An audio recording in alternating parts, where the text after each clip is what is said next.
To start the test, the materials needed are the protein flow kit and a timer. First, allow the protein flow surface test to equilibrate to room temperature or around 21 to 25 degrees Celsius before use. Start by getting a protein flow swab. Hold the test firmly and unscrew the reaction tube below the orange connector. Then, thoroughly swab the predefined target area while rotating the swab in all directions using a crosshatch technique. After swabbing, place the swab back to the initial reaction tube.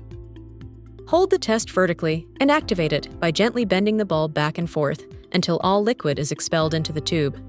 Then shake the test vigorously for at least 5 seconds. After 10 minutes at 20 to 25 degrees Celsius, compare the reagent color with the protein flow color chart. Protein flow surface testing can also be used on various items and surfaces. Inox, plastic, or synthetic surfaces can also be tested for contamination by following the same experimental steps. Place the swab back, bend back and forth, shake the test, and wait for the results after 10 minutes. After 10 minutes, at 20 to 25 degrees Celsius, compare the reagent color again with the color chart. Repeat the process when testing other surfaces.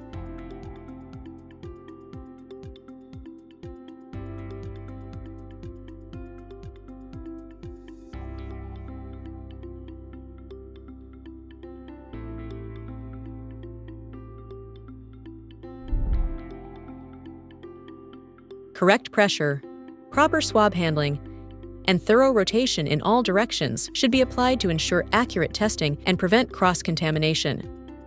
Shop now at the Lab Depot.